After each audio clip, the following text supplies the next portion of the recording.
And what the drivers say they fear most of all is a head-on collision with a blind tube mare. Personally, I think the management should round him up. Get rid of him. What's up, YouTube? Hello. So I'm doing Jim Jefferies. I'm not doing Jim Jefferies. that would be funny. I'm doing a review of Jim Jefferies' stand-up show, Fully Functional, from 2012. So yeah. First bit was mainly just a bit of a shock value.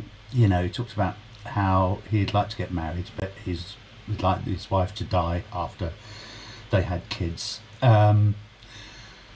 which actually I don't find so shocking. I've definitely been through that emotion and thought in my life, but anyway, not with my current partner, of course. So this is part 2, and we'll see what is in store. So let's quite literally dive right. I'm so bad at this. In. No. Now. See, just then. You here in America are the most powerful country that's ever been. You're coming number 27 in education, and that's disgusting, right? But you're coming number 1 in confidence. So you're breeding stupid, confident people. They're the worst employees in the fucking world, all right? So this whole we're number 1 shit, call it a fucking day, America. China's coming to get you.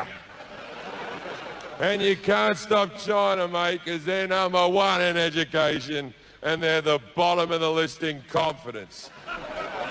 Their entire society rotates around honor, respect, dignity. Do your homework, learn your fucking violin. So who do you want putting your car together? A little nervous Asian fella with a drill going zzz? Or this guy? Zzz. Perfect.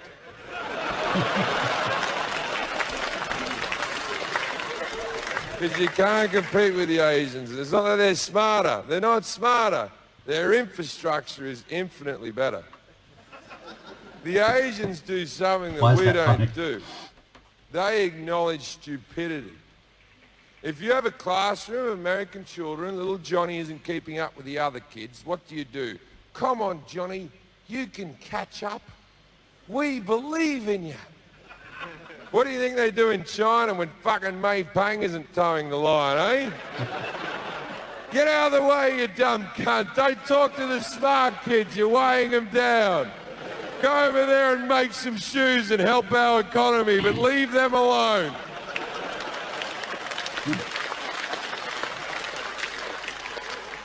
You don't acknowledge stupidity and I can fucking prove it. We have 1,000 people in the room. By a show of hands, don't do it ironically. Don't do this sarcastically. Only do this if you truly believe it. Put up your hand if you truly believe you have a stupid child at home.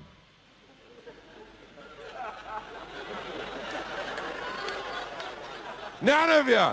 Well, guess what? It's statistically higher than that.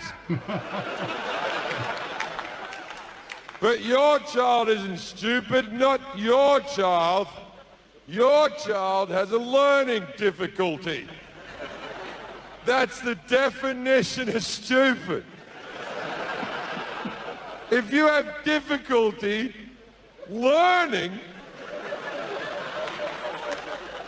that's what stupid is. If you find it hard to put information in your head and recall it when you need it, that's textbook stupid. And there's nothing wrong with being stupid. I will take a nice idiot over a smart arsehole any fucking day of the week, ladies and gentlemen.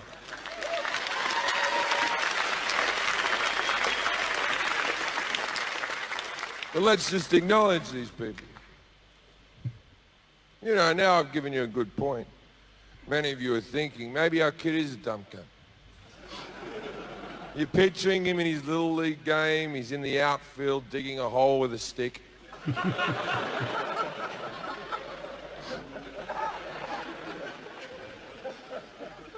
I've told you before in one of my other DVDs, but this is how you find out if your kid's a dumb cunt, right?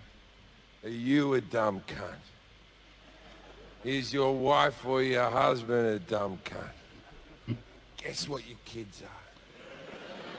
Your kids are dumb cunts just like you, except they'll achieve even less. Now, don't be upset by this information if you're indeed a dumb cunt with your dumb cunt spouse, and your dumb cunt kids, and your dumb cunt family, with your dumb cunt friends. Because society's very accommodating to dumb cunts. In fact, there are places where you and your dumb cunt family can go once a week and meet other dumb cunt families, and you can sing songs. And it's called the church. And they've never turned away a group of dumb cunts. The church loves dumb cunts. Doesn't like the smart, what with their constant questions. Smart are always asking questions, and that's like fucking cancer to religion. See, I became an atheist when I was 15 years old. I remember there was an exact moment.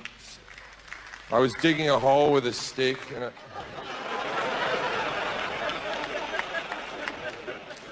Now, if you've just recently become an atheist, try to be cool about it, right? Because, especially in this country, people use atheism almost like its own religion, right? Because when you become an atheist, you're very angry because you've been fed so many lies that you become angry, right? So try to be what I call a good atheist. I used to be a bad atheist, right? Like, for example, I didn't go to a friend's wedding once because it was in a church because I wouldn't set foot in a church, right? And then, like, I couldn't go to parties because I always end up in a corner with a Christian going, "You're a fucking idiot," right? And that's no way to live your life, you know? So, you know what? You gotta live and let live in this world. Have the magic man, don't have the magic man. I don't give a fuck. And since I have this new sunny disposition, my life's really turned around. I've got more friends, I tolerate others. I'm now godfather to 3 children, and that's retarded. Because these people know me, and they still fucking ask. They still come up and go, "Jim, will you be the child's godfather?" And I'm like, "Yes." And then I stand there in church with the priest and the parents, and the priest is holding the baby, and the priest turns to me and goes, "Jim, will you spiritually guide this child throughout its life?" Sure. Because I have no problems lying in church. What difference does it make? Now, there are 2 reasons why babies are christened, right? There's the real reason, which is the church are trying to recruit people who can't talk. Then there's the second reason, the Bible's reason, God's reason. This is why God wants you to christen your child. Because if you don't christen your child and it dies in infancy, it doesn't get into heaven. Aww. So if you are religious, your God sounds like a super guy. But if he lets one dead baby into heaven, then he has to let all the dead babies into heaven. And before you know it, heaven's just filled with fucking dead babies.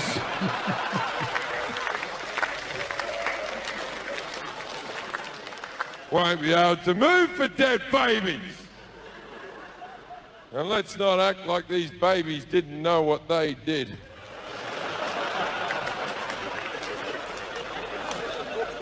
Now,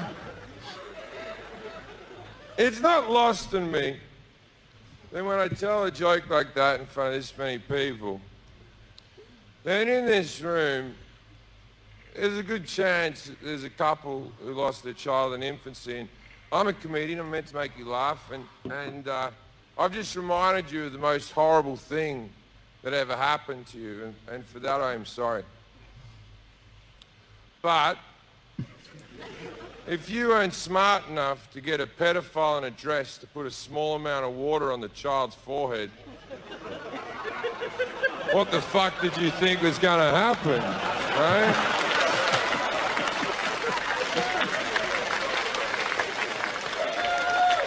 As far as I'm concerned, you're bad parents. And that's why God took your child away from you. Because I think we all know that God makes no mistakes. So. Maybe you did.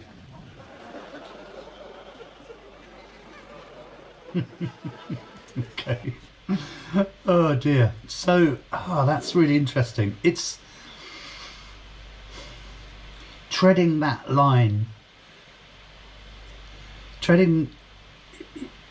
You're treading a line between what's acceptable and what isn't acceptable, but he's also treading a line between knowing this is stand-up comedy and that he doesn't really in a way mean what he says. So yeah, that really gets to the heart of freedom of speech, sort of political correctness. Why do we have political correctness? It reminds me a little bit of when people say, well, children shouldn't see, 18 film. Well, it used to be no, it is 18, isn't it? It used to be X certificate. Children shouldn't see X certificate films. They'll be harmed by seeing something. To me, I always think even a very young child knows it's a film. Maybe not a very young child, like 2.5 or 3 maybe, but generally children know that something's made up or it's real from a very young age.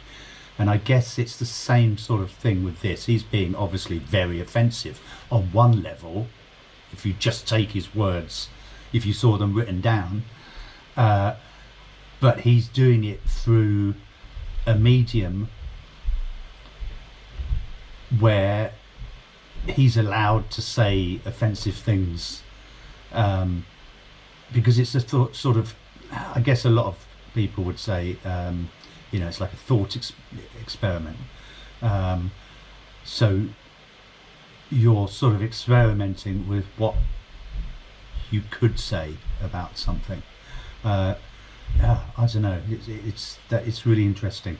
So anyway, I'm delighted he's got into religion, and he got into some sort of political stuff about America, and just brilliant. Not only is he very funny, but he has this way of just making very good points, and he often says that himself.